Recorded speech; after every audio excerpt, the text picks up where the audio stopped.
Hello दोस्तों, नमस्कार। एक बार फिर आप लोगों का स्वागत है मेरे YouTube चैनल पे। और आज बात करने वाले हैं कि एक स्टूडेंट के अंदर क्या क्या क्वालिटी होनी चाहिए। What are the qualities which is required as a ideal student. वो आदर्श गुण जो एक स्टूडेंट के अंदर होने चाहिए, जिसकी वजह से वो एक स्टूडेंट जो है अपने जीवन में वो सब हासिल कर सकता है जो वो चाहता है। वो क्या गुण होने चाहिए, मैं उन पे बात करने वाला हूँ। तो दोस्तों, जैसे कि हम लोग संस्कृत का एक श्लोक सुनते आए हैं, का चेष्टा वपु ध्यानम श्वान निद्रा तथैव च अल्पाहारी गृहस्थी विद्यार्थी पंचलक्षण। अब इसको आज के परिप्रेक्ष्य में हम देखते हैं कि किस तरीके से ये आज के परिप्रेक्ष्य में हमारे अंदर ये गुण होने चाहिए। जैसे कहा गया काग चेष्टा, मतलब कौवे जैसा चतुर। लेकिन उस चतुरता को आज के परिप्रेक्ष्य में हम कैसे यूज करेंगे। चतुरता से मतलब केवल यह नहीं कि कौवे जैसा चतुर होना चाहिए। कौवे जैसा चतुर होने के साथ साथ में आप अपनी चतुरता को हार्ड वर्क में कन्वर्ट करो। वो भी संदेश जो है हम उसी कौवे से सीख सकते हैं। जो एक कौवा प्यासा था और उसने घड़े में देखा पानी है, तलहटी में पानी था, उसने मेहनत की, हार्ड वर्क किया, अपनी जो चतुरता है उसको यूज किया, कंकड़ लेके आया और उस कंकड़ को तब तक डालता रहा जब तक पानी नहीं आ गया। मतलब उसने अपनी मंजिल को बिना हासिल किए छोड़ा नहीं। तो इस तरीके से अपनी चेष्टा को अपने मंजिल के साथ में लगा दीजिए और हार्ड वर्क करिए, तब आप वो साबित कर सकते हैं कि काग चेष्टा। तो काग चेष्टा मतलब आप हमेशा जो है put your efforts like A crow, अपने एफर्ट्स जो है एक कौवे जैसे लगाइए, हार्ड वर्क कीजिए और साथ साथ में अपने एफर्ट्स को ध्यान में रखिए कि एफर्ट्स हमने जो सोचे हैं वो लगा रहे हैं या नहीं। दूसरा है वको ध्यानम। वको ध्यानम मतलब बगुले जैसा ध्यान। किस तरीके से बगुले जैसा ध्यान होना चाहिए। Focus on your goal like a crane. किस तरीके से, जैसे एक बगुला जब वो एक पानी में खड़ा होता है, एक पैर पे खड़ा रहता है, ध्यान लगा के टकटकी लगा के एक मछली पे ध्यान करता है।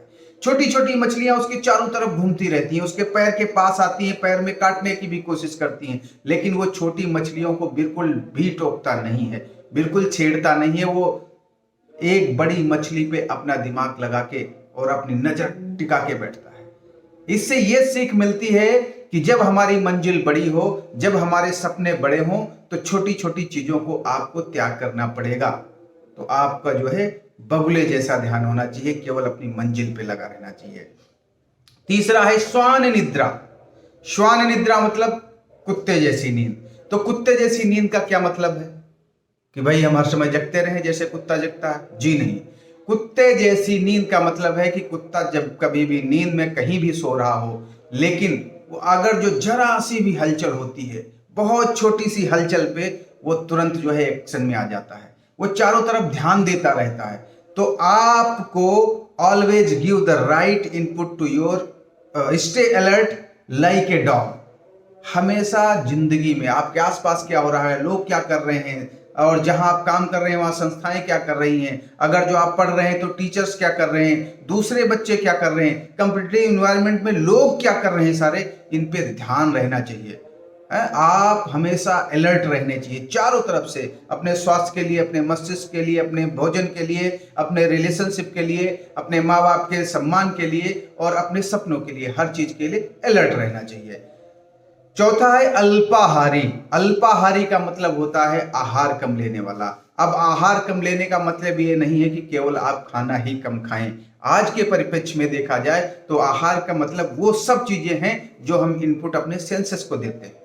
जो हमारे सेंस हैं जितने भी, देखना, बोलना, सुनना, जो चीजें मस्तिष्क पे प्रभाव डालती हैं, उनको कितना लेना है। मोबाइल यूज करना है, कितना यूज करना है, सोशल मीडिया पे एडिक्ट हैं तो कितना रखना है, कहीं अगर जो खड़े होकर बात कर रहे हैं तो कितना बोलना है। मतलब आप हर चीज में अल्पाहारी रहें, जितनी जरूरत है उतना ही केवल अपने सेंसेस को वो इनपुट दें। तो अल्पाहारी का मतलब होता है हमारे, हम जो देखते हैं, जो सोचते हैं, वो कितना हमारे अंदर जाना चाहिए, वो अल्पाहारी कहलाएगा। और पांचवा लक्षण है गृहस्थ त्यागी। तो गृहस्थ त्यागी का मतलब यहाँ पे नहीं कि कहा जा रहा है कि आप घर को छोड़ के चले जाएं, लेकिन हाँ, अगर जो आपको कुछ पाना है, जिंदगी में कुछ सीखना है, दूसरे क्षेत्र के बारे में, दूसरी भाषा के बारे में, दूसरे लोगों के रहन सहन के बारे में, तो घर से बाहर निकलना पड़ेगा। तो गृहस्थ त्यागी, लेकिन गृहस्थ त्यागी का आज के परिप्रेक्ष्य में जो मतलब है वह है लीव योर कंफर्ट जोन। जब तक आप जिस घर में बैठे हैं, जहां पे कंफर्ट जोन में बैठे हैं, उससे बाहर नहीं निकलेंगे तो आपको कुछ हासिल नहीं होने वाला है। आप कंफर्ट जोन से बाहर निकलें, त्याग करेंगे तभी कुछ हो सकता है। किसी ने कहा है कि अगर जो त्याग करेंगे तभी कुछ हासिल होगा, यहां तक कि अगर जो आपको अगली सांस लेनी है तो पहली वाली सांस छोड़नी पड़ती है। यही जिंदगी में सबसे बड़ा नियम है कि आप त्याग करेंगे तो जरूर आपको कुछ मिलेगा। तो दोस्तों, ये हमारे 5 ऐसे लक्षण हैं एक स्टूडेंट के अंदर होने बहुत जरूरी हैं। पहला काकचेष्टा, मतलब put your efforts like a crane. वको ध्यानम, focus on your goal like a crane. श्वान निद्रा, stay alert like a dog. अल्पाहारी, always give the right input to your senses. And गृहस्थ त्यागी मतलब leave your comfort zone. I hope कि ये 5 लक्षण किसी विद्यार्थी में अगर जो होंगे तो वो जरूर सक्सेस होगा, वो अपने मंजिल को जरूर पाएगा। मेरी तरफ से ये एक छोटी सी कोशिश थी। अगर जो इसमें आपको कुछ चीजें अच्छी लगी हैं तो अपने साथियों के साथ में और अपने दोस्तों के साथ में इस वीडियो को जरूर शेयर करें। और आप किस बात पे और या किसी भी टॉपिक पे अगर जो कुछ और चाहते हैं या मेरे से कुछ छूट गया हो तो उसके लिए आप नीचे कमेंट बॉक्स में जरूर लिख सकते हैं। बहुत बहुत धन्यवाद। Thank you so much.